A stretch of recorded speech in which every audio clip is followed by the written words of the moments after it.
അവസാനം പറഞ്ഞ ശ്യാമിൽ പറഞ്ഞ ഈ കുടുംബങ്ങളുടെ കാര്യമുണ്ടല്ലോ. അതായത് മരിച്ച ആളുകളിൽ 5 പേരിൽ പുറത്തു വന്നിരിക്കുന്ന പേരുകൾ വായിച്ചു നോക്കുമ്പോൾ അതിലൊരാൾ 19 വയസ്സുള്ള കുട്ടിയാണ്.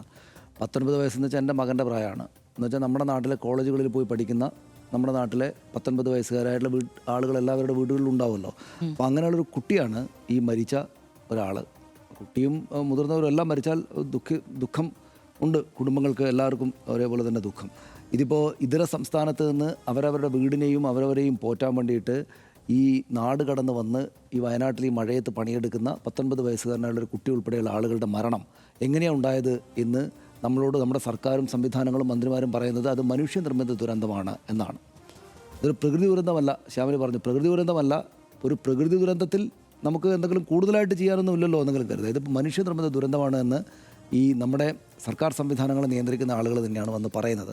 അങ്ങനെ ഉണ്ടാകാൻ പാടുണ്ടായിരുന്നോ എന്നാലോചിച്ച് നോക്കും. മനുഷ്യനിർമ്മിതമായുള്ളൊരു ദുരന്തം അങ്ങനെ ഉണ്ടാകാൻ പാടുണ്ടായിരുന്നോ എന്ന് വെച്ചാൽ ഉണ്ടാകാൻ പാടില്ല. അത് നമുക്ക് തടയാവുന്നതേ ഉള്ളൂ. ഇവിടെ എന്താണ് പ്രശ്നം എന്ന് വെച്ചാൽ തടയാവുന്നതേ ഉള്ളൂ എന്ന് വെച്ചാൽ ഈ വീഴ്ച വലുതാകുന്നത് ഇവർക്കിത് അറിയാമായിരുന്നു എന്നുള്ളതാണ്. അതായത് 17 ദിവസം മുമ്പ് തന്നെയും എഴുതപ്പെട്ട് വെച്ചിരിക്കുന്ന പ്രവചനം അവിടെ ഉണ്ടായിരുന്നു. ഇവർക്കെല്ലാവർക്കും അറിയാമായിരുന്നു. ഈ സംവിധാനങ്ങളുടെ ഭാഗമായിട്ടുള്ള ആളുകൾക്കെല്ലാം ഇതറിയാമായിരുന്നു. ഇപ്പോൾ 20-ാം തീയതി മേഘശ്രീയുടെ കലക്ടറുടെ ഉത്തരവ് ഈ കാര്യാലയത്തിനുള്ള ഇന്ന ഡേറ്റിൽ 20-ാം തീയതിയിലെ ഉത്തരവ് നിലവിൽ അപകട സാധ്യതയുള്ള രീതിയിൽ നിക്ഷേപിച്ചിരിക്കുന്ന മണ്ണിൻ്റെ അളവ്, സ്ഥാനം, അപകട സാധ്യത എന്നിവ അടിയന്തരമായി വിലയിരുത്തി ആവശ്യമായ സുരക്ഷാ നടപടികൾ സ്വീകരിക്കണം. ജനങ്ങളുടെ ജീവനും സ്വത്തിനും ഭീഷണി സൃഷ്ടിക്കുന്ന തരത്തിൽ നിക്ഷേപിച്ചിരിക്കുന്ന മണ്ണ് അടിയന്തരമായി സുരക്ഷിതമായ സ്ഥലങ്ങളിലേക്ക് മാറ്റി നീക്കം ചെയ്യണം. മണ്ണ് പൂർണ്ണമായി നീക്കം ചെയ്യുന്നതുവരെ താൽക്കാലിക സംരക്ഷണ നടപടിയായി റീറ്റെയിലിംഗ് സംവിധാനങ്ങൾ, മണ്ണൊലിപ്പ് പ്രതിരോധ മാർഗ്ഗങ്ങൾ, ടാർപോളിൻ, ജിയോ ടെക്സ്റ്റൈൽ ആവരണം, ഡ്രെയിനേജ് സൗകര്യങ്ങൾ എന്നിവ ഏർപ്പെടുത്തി മണ്ണിടിച്ചിലും മണ്ണൊലിപ്പും തടയണം. എന്നിങ്ങനെ ഈ അവിടെ കൂട്ടിയിട്ടിരിക്കുന്ന ഇന്നിപ്പോൾ ഈ 19 വയസ്സുകാരൻ കുട്ടിയുടെ മരണത്തിന് കൂടെ ഇടയാക്കിയ മറ്റേതൊക്കെയോ സംസ്ഥാനങ്ങളിലെ വീടുകളിൽ അലറി വിളിച്ചുള്ള കരച്ചിലുകൾ, അവരുടെ ബന്ധപ്പെട്ട ഉറ്റവരെ ഓർത്തുള്ള കരച്ചിലുകൾ ഉയരാൻ കാരണമായ ഈ മണ്ണ് മാത്രം അവിടെ ഒരു ചർച്ചാ വിഷയമായിരുന്നു. അവിടുത്തെ ഉദ്യോഗസ്ഥരെല്ലാം ഇൻവോൾവ് ചെയ്തിരുന്നു. ഇതൊരു അപകട സാധ്യതയായിട്ടുണ്ട് എന്നെല്ലാവർക്കും അറിയാമായിരുന്നു. 20-ാം തീയതിയിൽ ജില്ലാ കളക്ടർ ഇറക്കിയ ഉത്തരവ് അത് കഴിഞ്ഞിട്ട് 5 ദിവസം കഴിഞ്ഞപ്പോൾ ഇവരെല്ലാവരും കൂടെ നേരത്തെ ശ്യാമിൽ പറഞ്ഞതുപോലെ അവിടങ്ങളിലേക്ക് പോവുകയാണ്. അതിനകത്ത് പദ്ധതി പ്രദേശത്ത് കൂട്ടിയിട്ട മണ്ണ് കാരണം മഴക്കാലത്ത് സോയിൽ പൈപ്പിംഗ്, സ്ലോപ്പ് സ്റ്റെബിലിറ്റി, മറ്റ് പ്രതിഭാസമോ കാരണം ഒരു അപകടം ഉണ്ടാകാനുള്ള സാധ്യത തടയാൻ വേണ്ട എല്ലാ മുൻകരുതലുകൾ എടുക്കാനും പൊതുമരാമത്ത് വകുപ്പ് സ്പെഷ്യൽ സെക്രട്ടറി നിർദ്ദേശിച്ചു. സൈറ്റിൽ പ്രവൃത്തിയുടെ ഭാഗമായി ഉണ്ടാകുന്ന മണ്ണ് താൽക്കാലികമായി സൂക്ഷിക്കാൻ സ്ഥലപരിമിതിയുള്ള കാര്യം KRCL അറിയിച്ചു. അനുയോജ്യമായ സ്ഥലം സർക്കാർ ഉടമസ്ഥതയിലുള്ളതോ സ്വകാര്യ ഉടമസ്ഥതയിലുള്ളതോ ആയ സ്ഥലം കണ്ടെത്താൻ ജില്ലാ ഭരണകൂടത്തിന് നിർദ്ദേശം നൽകി. ഇതിനാവശ്യമായ വാടക കരാർ കമ്പനി നൽകാൻ തയ്യാറാണെന്ന കാര്യവും അറിയിച്ചു. പിന്നീട് ശ്യാമിന് നേരത്തെ പറഞ്ഞ 9, 10 അതിൽ 9-ാമത്തേത് ടാർപോളിംഗ് ഉപയോഗിച്ച് ചെയ്യേണ്ടതാണ്. 10-ാമത്തെ നിലവിൽ പദ്ധതി പ്രദേശത്ത് കൂട്ടിയിട്ട മണ്ണ് അപകട ഭീഷണി ഉള്ളതിനാൽ മണ്ണിടുന്നതിൻ്റെ ഉയരം കുറയ്ക്കാൻ വേണ്ട നടപടികൾ പാരിസ്ഥിതിക സാങ്കേതിക വിദഗ്ധരുടെ അഭിപ്രായം തേടാനും നടപടികൾ സ്വീകരിക്കാനും നിർദ്ദേശം നൽകി. ഈ സമയത്ത് മണ്ണ് കൂടുതൽ ഡിസ്റ്റർബ്ഡ് ആകാനും കൂടുതൽ അപകട സാധ്യത ഉണ്ടാകാനും കാരണമാകുമെന്ന് വിലയിരുത്തി. നിലവിൽ സൈറ്റിൽ കൂട്ടിയിട്ട മണ്ണ് എടുത്തു മാറ്റുമ്പോൾ ഉണ്ടാകാവുന്ന പാരിസ്ഥിതിക പ്രശ്നങ്ങൾക്ക് വേണ്ട പ്രതിവിധി 2 ആഴ്ചക്കകം നൽകുമെന്ന് അറിയിച്ചു. നോക്കൂ, അവിടെ ഉണ്ടായിരിക്കുന്ന മണ്ണ് ഇതിനകത്ത് ഇത്രയും 19 ആളല്ലേ നേരത്തെ ശ്യാമിൽ വായിച്ച 19 വിദഗ്ധർ ഉദ്യോഗസ്ഥർ പോയിട്ട് ദീർഘനേരമെടുത്ത് അവിടെ സന്ദർശനം നടത്തിയിട്ട് തയ്യാറാക്കിയ ഈ മിനിറ്റ്സിൽ ആകെ 15 പോയിന്റ്സ് ഉണ്ട്. മിനിറ്റ്സ് 15 നമ്പറായിട്ട് എഴുതിയിരിക്കുന്നത്. ആ 15-ൽ ഏതാണ്ടൊരു 13 നമ്പരും ഈ മണ്ണിനെ കുറിച്ചാണ്. ഈ അവിടെ കൂടിയിരിക്കുന്ന ഈ മണ്ണിനെ കുറിച്ച് മാത്രം കലക്ടറുടെ ഉത്തരവുണ്ട്. മന്ത്രിമാർക്കറിയാമായിരുന്നു. ഈ പറയുന്ന അവിടെ ചെന്ന് സന്ദർശിച്ച ആളുകളെല്ലാം കൂടെ ഈ മണ്ണൊരു പ്രശ്നമാണ് എന്നത് ജില്ലാ ഭരണകൂടത്തിനും സംസ്ഥാനത്തിനെ നിയന്ത്രിക്കുന്ന ആളുകൾക്കും ഈ കമ്പനിക്കും എല്ലാം അറിയാമായിരുന്നു മണ്ണൊരു പ്രശ്നമാണ് എന്ന്. മണ്ണ് നീക്കം ചെയ്യണമെന്ന് 20-ാം തീയതി പറഞ്ഞിട്ടുണ്ട്. സർക്കാരിൻ്റെ ഉത്തരവാണ്, ജില്ലാ കളക്ടറുടെ സർക്കാർ രേഖയാണ്. 25-ാം തീയതി മണ്ണ് നീക്കം ചെയ്താൽ കൂടുതൽ ഡിസ്റ്റർബ്ഡ് ആകും, കുഴപ്പമുണ്ടാകാൻ സാധ്യതയുണ്ടെന്ന് ഒരു പോയിന്റ് അവിടെയുണ്ട്. ഇത് രണ്ടും മുഖ്യമന്ത്രിക്ക് മുമ്പിലും മന്ത്രിമാർക്ക് മുന്നിലും ഇന്നുണ്ട്. ഇത് രണ്ടും അവരുടെ സംവിധാനങ്ങൾക്ക്, മന്ത്രിമാരുടെയും മുഖ്യമന്ത്രിയുടെയും കീഴിലുള്ള സംവിധാനങ്ങളുടെ രേഖയാണ്. അതിലൊരു പോയിന്റിന് മാത്രമാണ് മുഖ്യമന്ത്രി വന്നിട്ട് BD സതീശൻ വന്നിട്ട് നാട്ടുകാരോട് പറയുന്നത് മണ്ണ് നീക്കം ചെയ്യാൻ പറഞ്ഞിരുന്നു എന്ന്. ഒരു പോയിന്റാണ് 20-ാം തീയതിയുള്ള പോയിന്റ്. 25-ാം തീയതി ഇത് നീക്കം ചെയ്താൽ കുഴപ്പമുണ്ടാകുമെന്ന് പറയുന്ന മറ്റൊരു രേഖ, അദ്ദേഹത്തിൻ്റെ തന്നെ മുഖ്യമന്ത്രി സ്ഥാനത്തിന് താഴെയുള്ള സംവിധാനത്തിൻ്റെതായിട്ട് രേഖ നമ്മുടെ കൈവശമുണ്ട്. പോട്ടെ, ഞാൻ പറയുന്നത് അത് അദ്ദേഹം പറഞ്ഞതിലെ കാര്യം അവിടെ നിൽക്കട്ടെ. പക്ഷേ ഈ പ്രശ്നം ഒഴിവാക്കാൻ, അതായത് ഇതൊരു ബോംബ് എന്ന നിലക്ക്, ഒരു ഡെമോക്ലീസിൻ്റെ വാൾ എന്ന പോലെ നമ്മുടെ തലയ്ക്ക് മേലെ ഒരു വാളായിട്ട് നിൽക്കുകയാണെന്ന് ഈ സംവിധാനങ്ങൾക്ക് ആകെ അറിയാമായിരുന്നിട്ട് എന്ത് ചെയ്തു എന്ന് ചോദിക്കുമ്പോൾ ഉദ്യോഗസ്ഥർ പറയും ഞങ്ങളാൽ നിക്ഷിപ്തമാക്കപ്പെട്ട കാര്യങ്ങളെല്ലാം ചെയ്തു എന്ന്. എങ്ങനെയാണ് നമ്മുടെ നാട്ടിൻ്റെയൊക്കെ സംവിധാനത്തിൽ ഉദ്യോഗസ്ഥരും രാഷ്ട്രീയ നേതാക്കളും വ്യത്യാസപ്പെട്ടിരിക്കുന്നതെന്ന് വെച്ചാൽ, രാഷ്ട്രീയ നേതാക്കൾക്ക് ഈ കാര്യങ്ങൾ മുൻകൂട്ടി കണ്ട് ഉടനടി നടപടി, ആളുകൾക്ക് ദോഷകരമായിട്ടുള്ള കാര്യങ്ങൾ ഉണ്ടാകാതിരിക്കാൻ ഉടനടി നടപടിയെടുക്കാനുള്ള ആളുകളാണ് ഭരണത്തലപ്പത്തുള്ള ആളുകൾ. ഭരണപരമായിട്ടുള്ള പദവികളുള്ള രാഷ്ട്രീയക്കാരും അല്ലാതെ ഗ്രൗണ്ടിലുള്ള രാഷ്ട്രീയക്കാരും. അവർക്ക് ഈ ഉദ്യോഗസ്ഥരുടെ ഈ ചട്ടപ്പടി സംഗതികളൊന്നും അവർക്ക് വേണ്ട. അവർക്കിതൊരു പ്രശ്നമാണ്. ഇവിടെ ഇതിപ്പോൾ മാറ്റണം, അല്ലെങ്കിൽ മാറ്റാതിരിക്കണം, അല്ലെങ്കിൽ അവിടെ ഒരാളും ഒരു പൂച്ചക്കുട്ടി പോലും അതിനകത്ത് പെടാതിരിക്കാനും വിധം ആളുകൾ മാറ്റണം. ഇത് മനുഷ്യർ ചിന്തിക്കില്ലേ? വയനാട് ദുരന്തത്തിൻ്റെ ചരിത്രം നമ്മുടെ മുന്നിലുള്ളതാണ്. അപ്പോൾ ഇങ്ങനെ ഒരു പ്രശ്നം ഉണ്ടാകാൻ പാടുണ്ടോ? ഏതൊക്കെയോ സംസ്ഥാനങ്ങളിൽ ഏതൊക്കെയോ അമ്മമാർ കുട്ടികളെ ഓർത്ത് കരയേണ്ടുന്ന 19 വയസ്സിലൊരു കുട്ടിക്ക് വേണ്ടിയിട്ട് ഇങ്ങനെ അലറിക്കരയേണ്ടുന്ന, ജീവിതം കരുപിടിപ്പിക്കാനും കുടുംബത്തെ നോക്കാനുമായിട്ട് മറ്റൊരു അന്യദേശത്തേക്ക് പോയ ഒരാളെ നമ്മുടെ നാട്ടിൽ ഇങ്ങനെ മണ്ണിനടിയിൽ മരിച്ചു കിടക്കുന്ന അവസ്ഥയിലേക്ക് കൊണ്ടുപോകേണ്ട കാര്യം ഉണ്ടായിരുന്നോ? ഇവരാലോചിക്കട്ടെ. ഈ കലക്ടർ, ഈ പൊതുമരാമത്ത് സെക്രട്ടറി, അഡീഷണൽ സെക്രട്ടറി, ഈ IAS ഉദ്യോഗസ്ഥർ, ഈ കമ്പനിയുടെ ആളുകൾ, ഈ രാഷ്ട്രീയക്കാർ, ഈ ഭരണത്തലപ്പത്തുള്ള ആൾ, ഈ മുഖ്യമന്ത്രി ആലോചിക്കട്ടെ. മുഖ്യമന്ത്രിയോട് ഇപ്പോൾ നമുക്ക് മുഖ്യമന്ത്രി വ്യക്തിപരമായിട്ടൊന്നും പറയാൻ പറ്റും. ഇപ്പോൾ ഇതെല്ലാം സർക്കാർ സംവിധാനത്തിന് വന്ന് ഓടി വന്ന് എന്തെങ്കിലും ചെയ്യാൻ പറ്റുമോ? പക്ഷേ അദ്ദേഹം ഇന്ന് വന്നിട്ട് ഇത്രയും സംഭവം നടന്നതിന് ശേഷം അദ്ദേഹം ഒരു രേഖയാണ് ഉദ്ധരിക്കുന്നത്. പക്ഷേ ആ രേഖയ്ക്ക് ശേഷം അദ്ദേഹത്തിൻ്റെ തന്നെ സംവിധാനത്തിൻ്റെ കീഴിലുള്ള ആൾ, ഇത് മുഖ്യമന്ത്രിയുടെ മാത്രം കാര്യമല്ല, പൊതുമരാമത്ത് മന്ത്രിയും പറയുന്നത് അദ്ദേഹത്തിൻ്റെ മേൽനോട്ടത്തിലാണ്, PWയുടെ മേൽനോട്ടത്തിലാണ്. പക്ഷേ ഞങ്ങളവിടെ നോക്കുകുത്തിയായി എന്നാണ് അദ്ദേഹം പറഞ്ഞത്. അതൊരു വേറൊരു അർത്ഥമാണ്. പക്ഷേ അദ്ദേഹം പറഞ്ഞു വന്നപ്പോൾ അങ്ങനെയായി.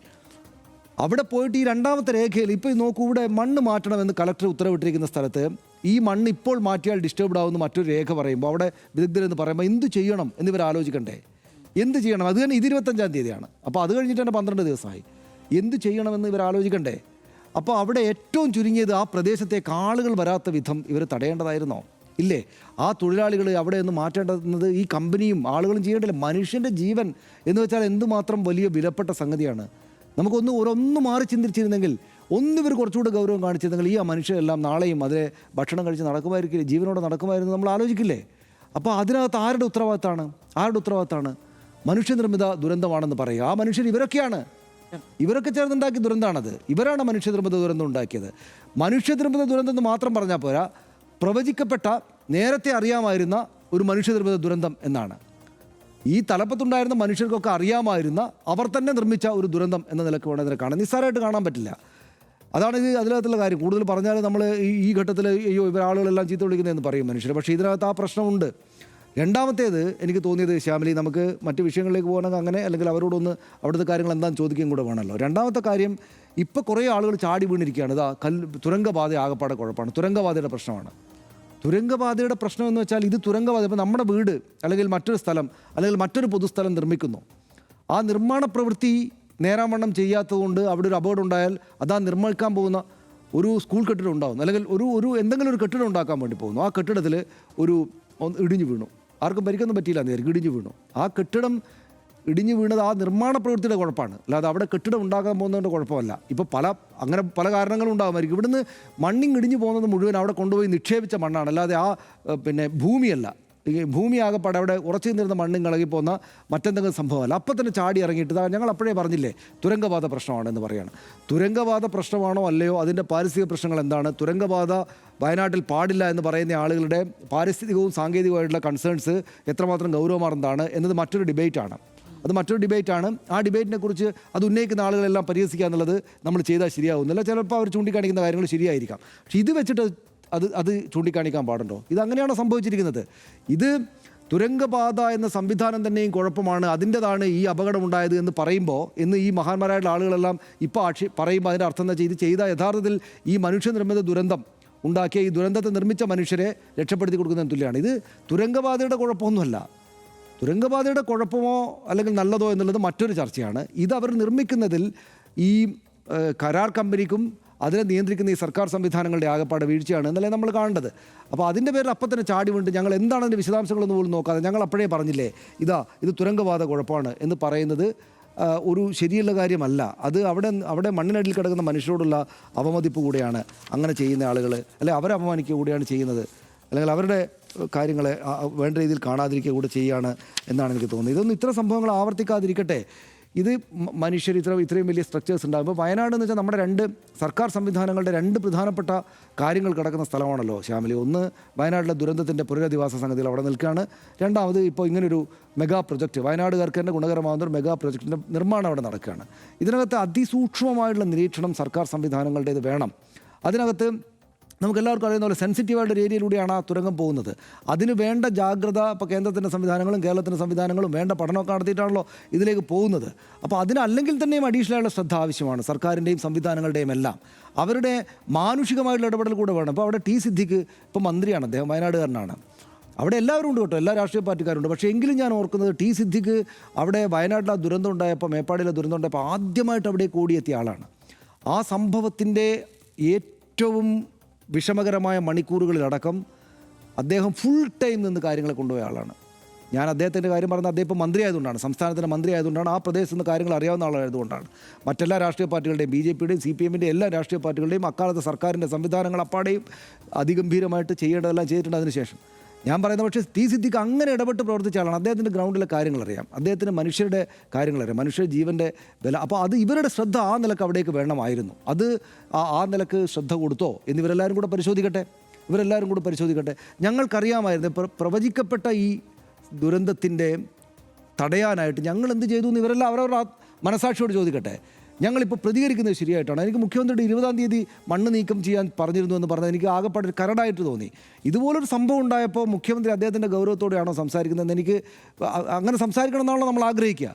20-ാം തീയതി മണ്ണ് നീക്കാൻ ഞങ്ങൾ ആവശ്യപ്പെട്ടിരുന്നു, അത് പക്ഷേ കരാർ കമ്പനി ചെയ്തിട്ടില്ല, അവരെന്തുകൊണ്ട് നിർദ്ദേശം ലംഘിച്ചു എന്ന് പരിശോധിക്കുന്നതാണ് പറയുന്നത്. 25-ാം തീയതി ഇവരുടെ സംവിധാനം അവിടെ ചെന്നിട്ട് മണ്ണ് നീക്കം ചെയ്താൽ ഡിസ്റ്റർബ്ഡ് ആവും എന്നൊരു പോയിൻ്റ് എടുത്ത് മുന്നോട്ട് വെച്ചിരിക്കുകയാണ്. അപ്പോൾ അതേക്കുറിച്ച് നേരത്തെ ഉത്തരവിട്ട ഈ മണ്ണ് നീക്കം ചെയ്യണമെന്ന കാര്യം നടപ്പാക്കാൻ പറ്റുമോ? ഈ മണ്ണ് ഡിസ്റ്റർബ്ഡ് ആവുമല്ലോ, അപ്പോൾ കൂടുതൽ ദുരിതത്തിന് കാരണമാകില്ലേ എന്ന് അദീല അബ്ദുള്ള പറയുന്നതിനോട് ഇവർ ചേർത്ത് ആലോചിച്ചോ? അപ്പോൾ എന്ത് ചെയ്യാൻ പറ്റും? അപ്പോൾ ചെയ്യാനാകുന്ന ഒറ്റ കാര്യമേ ഉള്ളൂ, ആളുകളെല്ലാം പരമാവധി അവിടെ നിന്ന് മാറ്റുക. ഈ ഒരു മഴക്കാലം, ഭയങ്കര രൂക്ഷമായിട്ടുള്ള മഴ കഴിയുന്നവരെ ആളുകളെ മാറ്റുക എന്നുള്ള കാര്യം ഇവർ ചെയ്തോ? നിങ്ങൾ അതിനെ പോലെ അവിടെ ബസ് കാത്ത് നിൽക്കുകയായിരുന്നു അസാധാരണമാം വിധം രക്ഷപ്പെട്ട ആ ഭാര്യയും ഭർത്താവും, അല്ലേ? ഭാര്യയും ഭർത്താവാണ് അവർ. അസാധാരണമാം വിധം അല്ലേ, അത്ഭുതകരമല്ലേ? ആ വിഷ്വൽ കാണുമ്പോൾ നമുക്കൊരു ചില സമയത്ത് ആ വാഹനം ഒഴുകിയിട്ട്, ആ ടിപ്പർ ലോറി ഒഴുകിയിട്ട് ഇങ്ങനെ വരികയാണ്. ആ ലോറി ഒഴുകി വന്നതുകൊണ്ടാണ് അവർ രണ്ടുപേരും രക്ഷപ്പെട്ടത്, മൂന്നാമതൊരാൾ കൂടെ രക്ഷപ്പെട്ടത്. കാരണം അത് ഒരു പരിധിവരെ മണ്ണിനെ തടഞ്ഞു. അല്ലെങ്കിൽ അവർ നേരെ ആ മണ്ണിനകത്ത് പെട്ടേനെ. ഇപ്പം അങ്ങനെ ആലോചിക്കുകയാണെങ്കിൽ ആ വണ്ടി ഒന്ന് മറിഞ്ഞു വീഴുന്നെങ്കിൽ അദ്ദേഹത്തായി പോയേനെ. അപ്പോൾ അത് അങ്ങേയറ്റം ഞെട്ടിപ്പിക്കുന്ന ഒരു വിഷ്വലാണ്. അസാധാരണമായ വിധമുള്ളൊരു രക്ഷപ്പെടലുണ്ടായത്. അവരവിടെ ബസ് കയറാൻ വന്നിരിക്കുകയായിരുന്നു.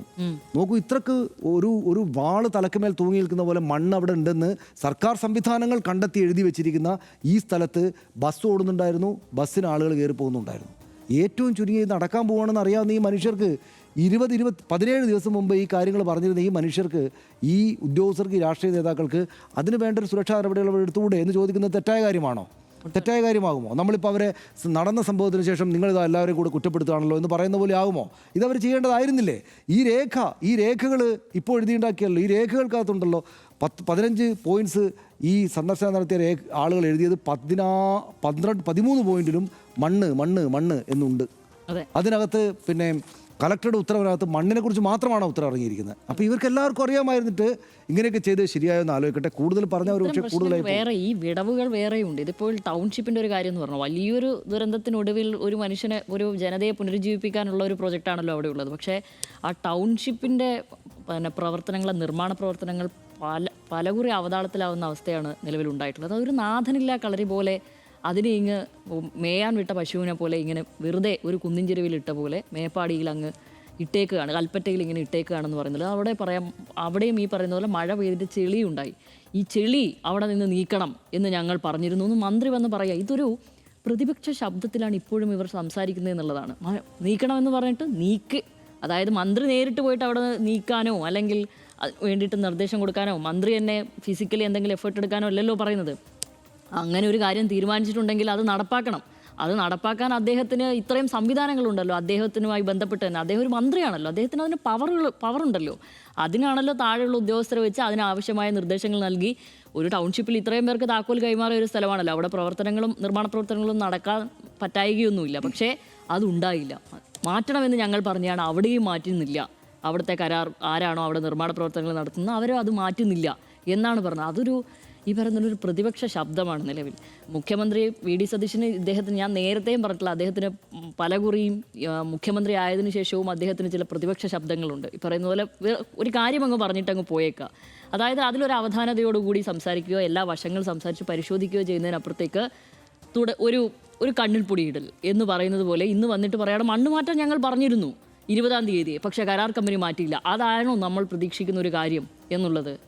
അതല്ലല്ലോ. അതാണ് ഞാൻ പറയുന്നത്, ഈ വിടവ് ആണ് ഇതിനകത്ത് ഒരു കാര്യം ശ്യാമിലി, അതായത് ഇവർ സർക്കാർ സംവിധാനങ്ങളും ഈ മന്ത്രിമാരും ഒക്കെ ആലോചിക്കേണ്ട ഒരു കാര്യം, ഇതുപോലുള്ള കാര്യങ്ങൾക്ക് എല്ലാവരും ഇനിയിപ്പോൾ ഇലക്ഷൻ ഒന്നും ഇപ്പോൾ വരാനില്ലല്ലോ. ഇനിയിപ്പോൾ നിയമസഭാ ഇലക്ഷൻ 5 കൊല്ലം കഴിഞ്ഞിട്ടേ ഉള്ളൂ. 5 കൊല്ലം 3 കൊല്ലം കഴിഞ്ഞാൽ ഒരു ലോക്സഭാ ഇലക്ഷനോ മറ്റോ വരാനുള്ളൂ. അപ്പോൾ അതിനകത്ത് വലിയ എന്തായാലും ഒരു 1-2 വർഷക്കാലം എന്തായാലും തെരഞ്ഞെടുപ്പൊന്നുമില്ല. അപ്പോൾ ഇവർ ഈ 10 വർഷമായിട്ട് അവരായിരുന്നു ഭരിക്കുന്നത്. 10 വർഷമായിട്ട് നിങ്ങൾ പ്രതിപക്ഷത്തായിരുന്നു. കാര്യങ്ങളെക്കുറിച്ചൊരു ധാരണ പരസ്പരം ഉണ്ടാകാനൊക്കെ ഒരു സമയമെടുക്കുമായിരിക്കും. ഇതുപോലുള്ള കാര്യങ്ങൾക്ക് പരസ്പരം കമ്മ്യൂണിക്കേറ്റ് ചെയ്ത് പോട്ടെ. പരസ്പരം കമ്മ്യൂണിക്കേറ്റ് ഇപ്പം പിന്നെ വയനാട്ടിലെ പാത നിർമ്മാണം നടത്തുന്നത്, അതിൻ്റെ സംവിധാനങ്ങളൊക്കെ നയിക്കുന്ന ആളുകൾ, ഇതിന് തൊട്ടു മുമ്പ് ഈ കാര്യങ്ങൾ ചെയ്ത ആളുകളോട് നിരന്തരമായിട്ടുള്ള കമ്മ്യൂണിക്കേഷൻ ദിവസവും എന്നോണം അവർ കമ്മ്യൂണിക്കേറ്റ് ചെയ്യട്ടെ.